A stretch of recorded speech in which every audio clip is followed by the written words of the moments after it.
Welcome to the People of Web3 podcast. We're your hosts, Blaine, me. We've got Frank over there. Hey, Frank.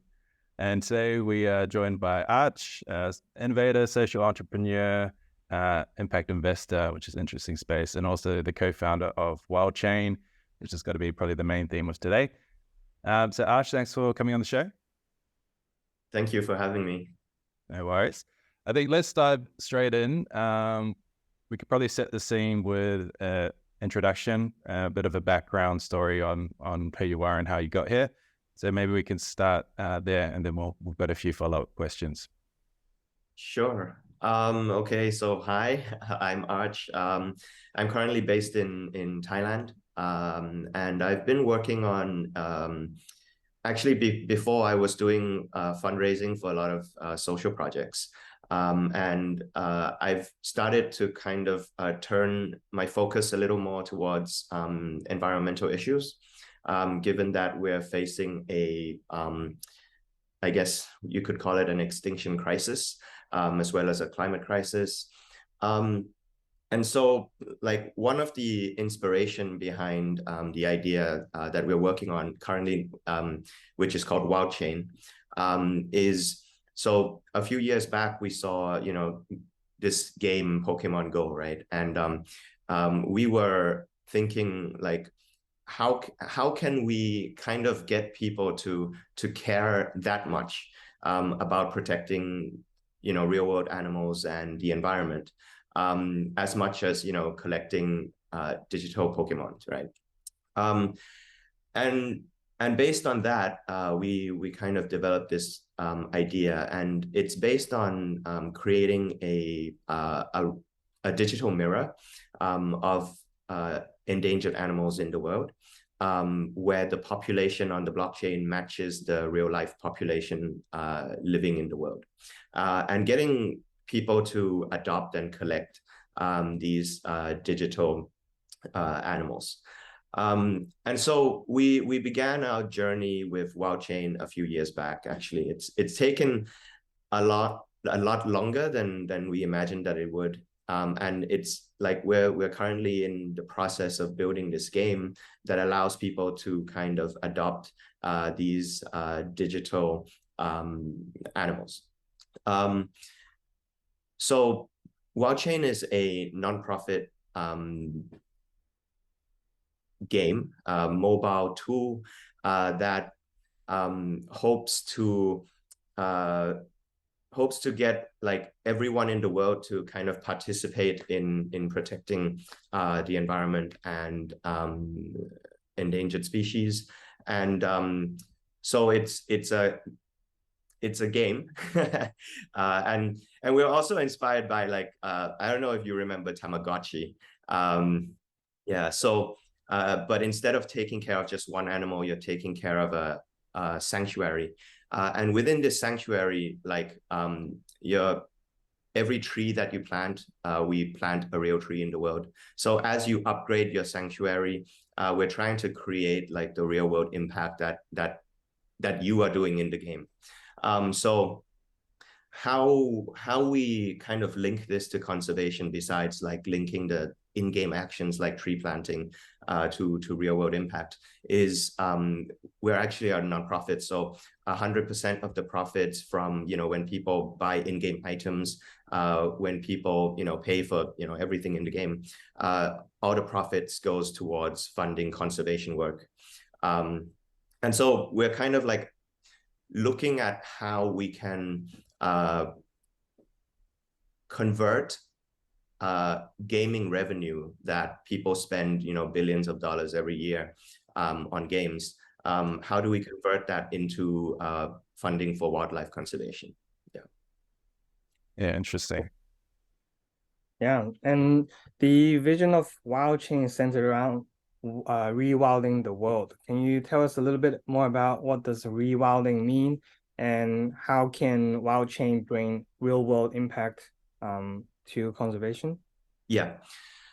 So I think, like, for us, we've identified that one of the biggest challenges for wildlife conservation is that they're lacking the financial resources to do, you know, a lot of the work that, you know, we all know is needed. And like for us, we feel like one of the biggest challenge is in fundraising, is that people are always, like, organizations are trying to compete for donations. Donations are very limited. Like if you see, like, you know, every month you get your paycheck, like how many % of that do you actually donate, right? But you're spending a lot of that on, you know, like everything else. So where we're looking to disrupt kind of this financial model is we're trying to generate new donations. And we're looking into, you know, the money that people spend, you know, playing games, and trying to convert those dollars into funding for conservation. Like, I guess, like on the conservation side, one of the focus areas that we're working on right now, I mean, in the beginning, is we're looking at protecting habitats. We're looking at planting trees. We're looking at funding wildlife rangers. So we're also kind of like seeing how we can kind of integrate in-game actions and in-game features with real-world impact. So yeah, besides like planting trees, we're looking at, like, let's say, for example, if you expand your habitat in the game, like when you're like expanding the land in your game, like can we fund protection of, you know, fragile ecosystems? If you're hiring rangers in the game, we want to actually, you know, hire real rangers in the world that are protecting endangered species. So we're trying to do as much of that as we can, while at the same time also thinking about, like, you know, what are the most effective ways to protect wildlife. And yeah, so an integration of, you know, like things that engage people to continue donating with things that we know is effective in the real world. Yeah. So interesting. I think what there's one massive bottleneck, and you kind of touched on it, within the NGO space, impact space, is around that cash flow. And it seems like the primary funding model at the moment is kind of through donations, whether it's through large institutions or from kind of individuals. But ultimately, you know, if you're looking at a particular species or ecosystem, there's X number of NGOs that are looking to conserve this ecosystem or species, but they're competing on a finite funding pool of donations. And I think one unfortunate consequence of that is that there can sometimes be friction between NGOs because they're ultimately competing for this finite amount of money. And that ultimately isn't a good thing for anyone. It's a lose-lose scenario. So the idea around introducing new funding mechanisms, whether it's through play to impact, play to earn, is really interesting because you're getting more money in and they can kind of do more impact, but it relieves a lot of that pressure within the NGOs competing for these donations as well. So I'm a very, very big believer in kind of trying to innovate within trying to find different funding mechanisms. And I think Web3 is a good opportunity for that. I mean, like play to earn. Yeah, There's a concept that didn't exist 5 years ago. Like you probably wouldn't even associate gaming with conservation 3 years ago, 4 years ago, but look where we are. Yeah, I did totally forget to mention about the NFTs, right? Like that is also a huge market that we're also trying to tap into. And what we were wondering was, you know, like people are spending millions of hundreds of thousands of dollars, or sometimes millions of dollars on you know, NFTs of I guess like apes or whatnot. And that was the other like kind of point of inspiration for us. And we were wondering like if we could create, you know, something that could be as valuable, that really has a, you know, real world impact. And, you know, like if we could raise millions of dollars for, you know, specific species that are going extinct, and, you know, like we can help protect them by selling, NFTs that are also playable in our game. Yeah, so that was also, another market that we're trying to tap into, and it's a brand new market, and it's kind of like, I think like NFTs is a really cool technology. I guess what we've been trying to do is figure out a way that, to make NFTs actually really useful for the real world. And that's kind of where we're going. Interesting. I think maybe to expand on the blockchain as innovation part, blockchain for good is a concept that kind of gets thrown out there a lot. And I think a lot of people in the impact space look at crypto with a negative perception because they associate it with, kind of energy costs, without knowing that not all blockchains are the same. I mean, you guys building on Celo, that's the carbon negative one. But when you look at blockchain technology as a tool that can be used for impact initiatives, impact projects, what are some of the advantages of blockchain as an impact facilitator versus more of the traditional models? Like what does it provide that wasn't accessible, a few years ago or before Web3? So I guess for us, it's specifically the fact that we are able to create digital assets that mirror the real world rare species remaining on Earth, right? And that was definitely not possible before, but with NFTs and blockchain technology, that really becomes possible. And it's currently already being used in multiple different ways. So we have kind of been waiting to see also, how NFTs and non-fungible tokens are being adapting, right? And being built, and looking for the technologies that will allow us to kind of just adopt it, and kind of utilize that for what we need. So I think NFTs have definitely come a long way in the past few years. And, what we have been interested in is kind of like this dynamic NFTs, NFTs that users or players of our game can continually update. So they can like grow their cheetah from a baby cheetah to an adult. They can change the backgrounds. They can add things into their NFTs, and so that's kind of one of the things that we plan to implement with ours. Yeah, like personalize it, make it yours. Yeah. And yeah, I think like the reason we want this kind of personalization is we want people to feel really connected with the animals that they've adopted. And like our vision is to have like everyone adopt like a digital wildlife pet, right? That they're continually funding, that they're donating money to organizations that are actually funding the conservation of these species, and getting people like really connected with nature and wildlife through having these digital animals as a champion, they're like a point of connection. Yeah. Yeah, I mean, personally, I would love that. My favorite is leopard. If I can have a way to know that I'm contributing to saving specific leopard and everything's recorded on the chain, and yeah, I would love that. Yeah.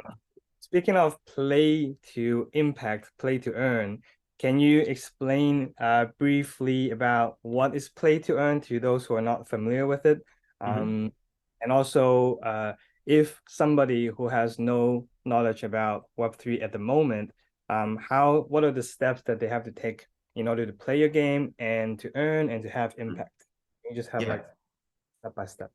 Yeah, sure. So play to earn was a pretty new phenomenon, right? Like that happened in the past few years, especially during the last bull run. That was like one of the hype, where people were just playing a game, and by playing this game, they would earn tokens.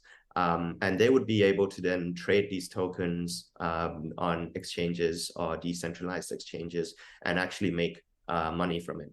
And so a lot of people during the pandemic kind of moved into playing to earn as a way to, to earn income. And we've seen, people in, I think, the Philippines, like hundreds of thousands of people that were earning a monthly salary by playing this game, right? And one of the most famous ones was Axie Infinity, right? So that was like a really interesting model, but also it came, I guess it also crashed when the crypto market crashed as well, which was unfortunate, but it is bound to happen because the way it's designed, right? Like as more and more players come into to play, they need the tokens, so they need to buy, the tokens, and yeah, and so we're still trying to figure out like what is the future of play to earn. We know that it can work up to a certain point, and it really requires like the token economics to be designed really well to make it work in the long run. For us, it's a little bit different. We are creating this new concept called play to donate. And it's different because we're not focusing on having people actually play and earning money in the same way. But instead, what players are able to do on Wildchain is as they play the game, they'll be able to earn. So we've actually designed it also differently with the game. Our game is designed to be off blockchain so that everyone can easily play the game as they did with like Pokemon Go, for example. So people without any blockchain knowledge, crypto knowledge can play our game, and they'll be earning like in-game currency called gold leaves, right? So gold leaves is kind of like a premium currency in the Wildchain mobile game. But then how we integrate that onto the blockchain is they can actually withdraw their gold leaves, basically exchange gold leaves into our cryptocurrency, which is called Wild. And the purpose of Wild is actually so that you can participate in voting for, I guess, the future of Wildchain. So we will put up like proposals, and players who earn Wild will help us decide, which direction, Wildchain should take. For example, if we're going to expand into a new biome. So when we're starting off with this African savanna, right? And we plan to, in the future, expand into like ocean life, into like tropical forests. So players will be helping us decide on these things, like where are we going next? Maybe like changes in token mechanics, changes in gameplay. So that's one of the things they'll be able to do, is help with governance. The second thing that they'll be able to do is actually, we call it pledge to donate. And so what they'll be doing is they're pledging their Wild tokens that they earned in the game. So by playing the game, they're earning this token. And then they're using this token as a way to donate to charities by pledging Wild to charities. What happens is, like, when they're pledging Wild, they're basically giving the Wild back to Wildchain. It will be locked up for a specific amount of time. We're thinking about 1 to 2 years, so that it's taken out of the token supply for a significant amount of time. And what happens is charities will be earning a portion of the profits that are generated in the game. So NFT sales, in-game item sales, corporate sponsorships, everything else.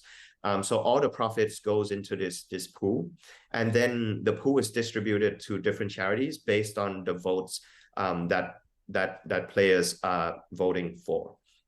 Yeah.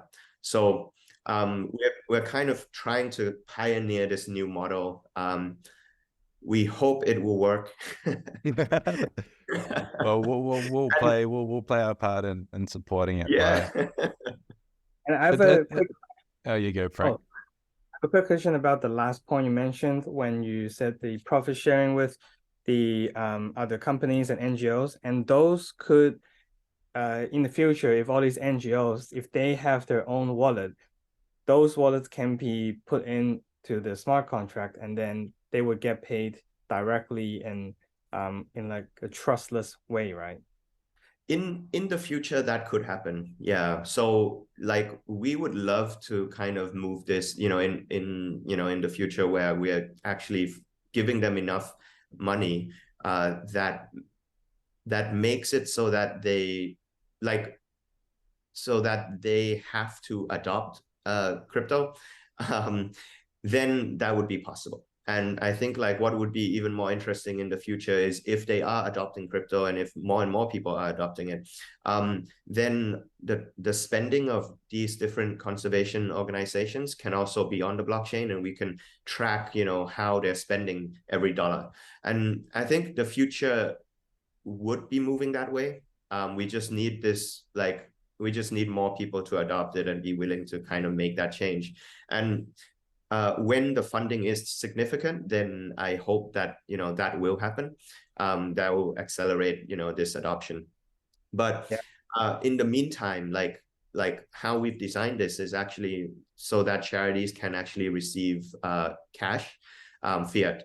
And that's because like most of our revenue will be coming in fiat, right?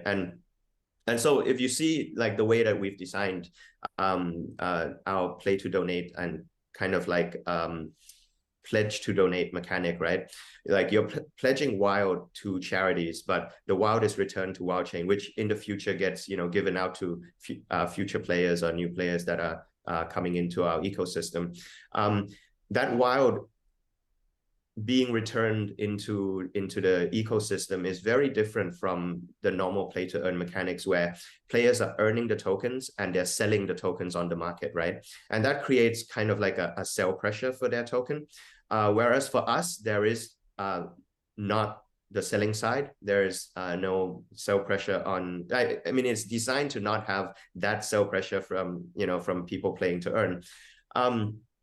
But then what we're doing is, because we're generating a lot of fiat from the in-game revenue, we're using that fiat to fund charities. So there are like two streams of monetary flow going. And so that kind of helps us adopt charities in the short term, because they don't need any blockchain or crypto knowledge as well. And it's all done through, just like the voting is on the blockchain, but then the fiat that they're receiving is the money they're receiving is in fiat, in cash, so they can easily just use that as they use their current donations. Yeah. Interesting. One thing I want to maybe just clarify is the actual gameplay itself. So what would that look like? What kind of a game is it? You've mentioned Pokemon Go. Is it that sort of a style, or is it kind of like a Tamagotchi, like maybe a Pokemon on your Game Boy? Like what does that gameplay it's look a like? combination of a lot of these games that were famous, and it's similar to Tamagotchi in the way that you're taking care of an animal in the sanctuary, but it's also different because you can upgrade your sanctuary. You can have multiple animals there, and we're integrating this Pokemon concept where we're trying to incentivize people to collect as many species as possible. And so by collecting more and more species, you're increasing your biodiversity in your sanctuary, and you're I guess that's kind of like the win state of the game, is to collect like a bunch of different species, and they each would appear in your sanctuary, and it will kind of fulfill you to see that your sanctuary has loads of animals and they're all very cute and they're all happy. So how the game works is like people buy magic eggs, and they buy a pack of magic eggs, and they open up these eggs. Basically, they hatch the eggs, and they hatch various different animals with different rarities. And so they're trying to find rarer and rarer animals as they play. So I guess that's one of our revenue stream is, when people are buying magic eggs, they're actually getting to help, donate to conservation work. And they're discovering, different species. And as they level up their sanctuary, as they level up their animals, they can then convert it into NFTs if they would like to. And this is also like optional, right? Because like the way that we've designed this game is to appeal to the masses, so that everyone can play this game without any blockchain knowledge or integration at all. And when they get to a certain point, then they have the option to kind of mint it as an NFT. Mm-hmm. Gotcha. You That's the way. Yeah. So do you go, Frank, brother?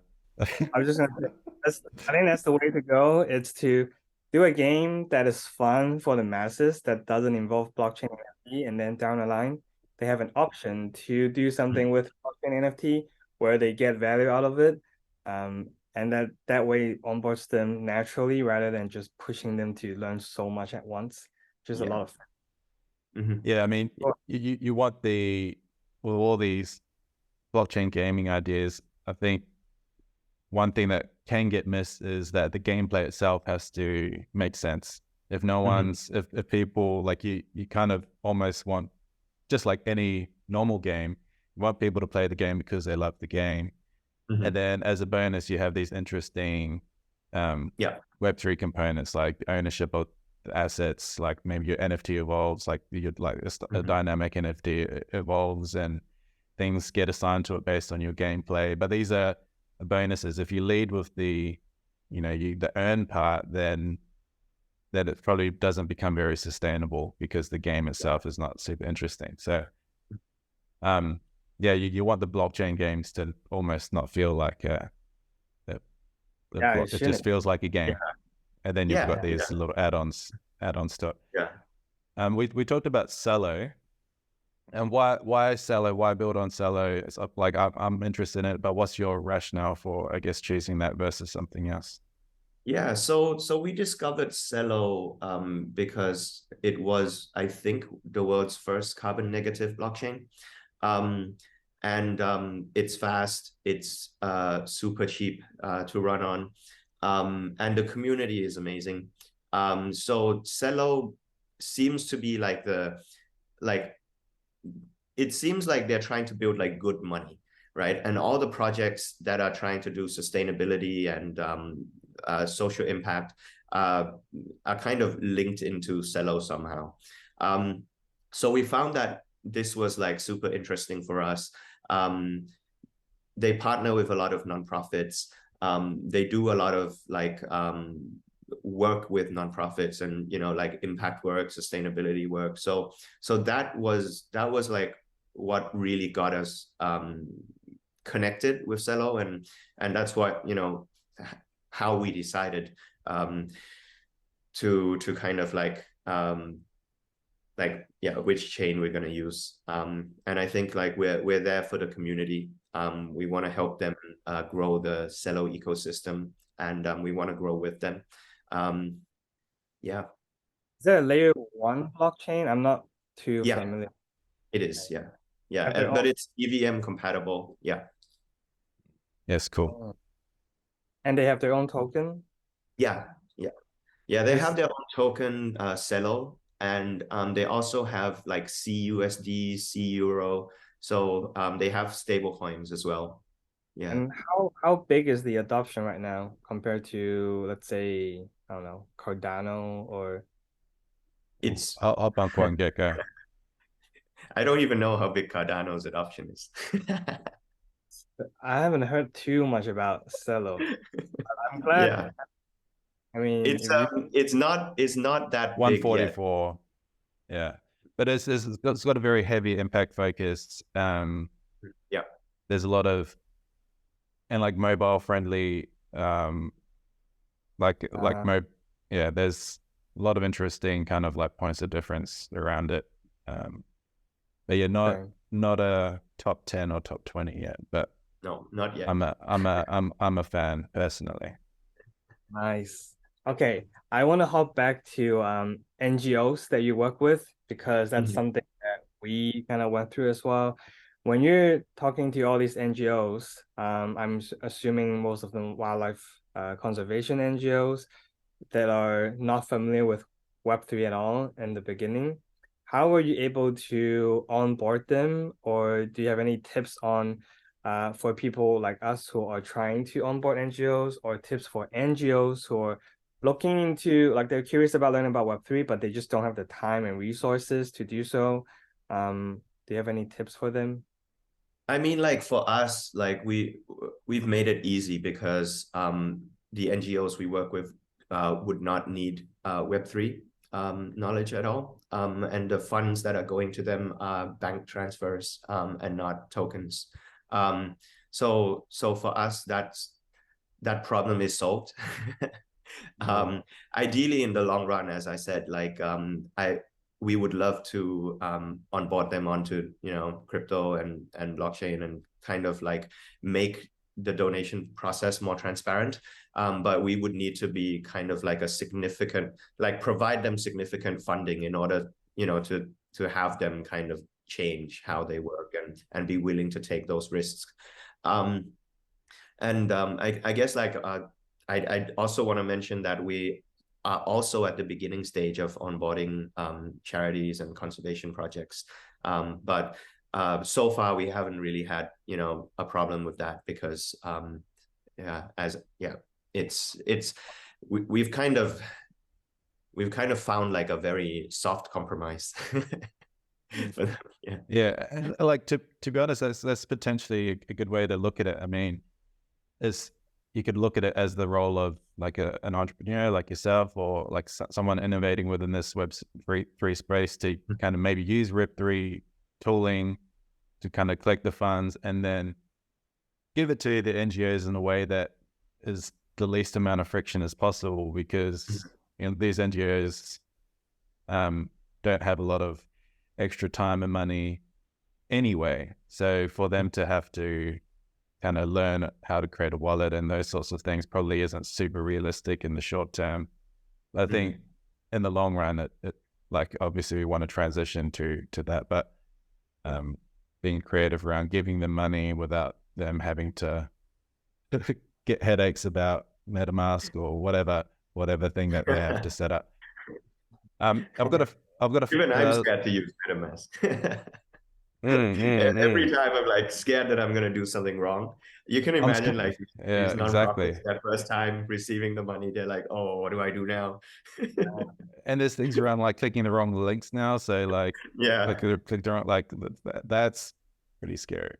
Yeah. Especially that's scary for just anyone in the space, but like imagine someone outside and then they do click on it, you're gonna be the one to blame. And so you need to be careful.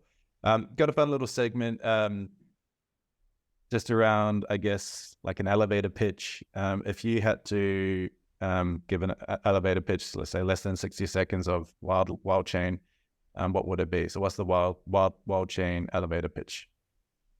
Wow. Okay. I haven't done that in a long time. Okay. So Wildchain is a play to impact mobile game that lets players digitally adopt endangered animals and help take care of them. And by taking care of them in their digital sanctuary on their mobile phone, by playing this game, they can help raise funds for and raise awareness for the protection of these animals in the real world. So we're creating this climate action tool that allows people to participate in protecting climate by planting trees, by protecting wildlife. Yeah. Love it. That's a good one. I'm so yeah. So hopefully our goal is to get, you know, billions of people together to, you know, take collective action towards climate change simply by just playing a mobile game. I love it. And for impact entrepreneurs, exploring the Web3 space, what would 3 tips be for those? Because there's a growing number of them popping up in the Web3 space looking to kind of make an impact, potentially earn some money as well. What 3 tips would you give those sorts of people? I guess like the first thing is I look at blockchain and kind of like tokens as a way to generate value. And one of the most interesting things is like, if can we generate value for the good of the planet, right? Because when you're issuing tokens, you're basically just creating value out of thin air. And what we're trying to figure out is like, can we generate that value and use it for solving the climate crisis, or saving endangered animals. And this can be done, I think, for a wide range of different issues around the world. It can be done to provide clean water, to provide food for people living in poverty. It can be used to, help refugees. So I think that is the biggest opportunity there is like, how can these causes that you're passionate about tap into the value of crypto? So I think that's number one. Then number two is like figuring out how to make the crypto economics work. Like designing the tokens in a way that like utilizes that value well, and having people utilize the tokens well, right? So the tokens need to have use cases, and it needs to be useful somehow.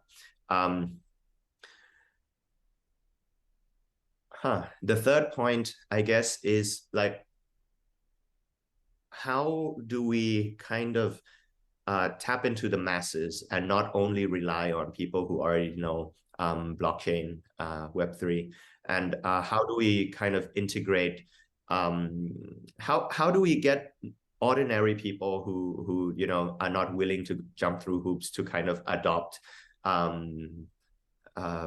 our tokens or our game or our apps, right? And but at the same time, utilizing that adoption to benefit the token holders and the whole ecosystem that we've created. And those are, I guess, like the 3 things that we were looking at, and how we've designed Wildchain. Yeah. Okay. Good tips. Yeah.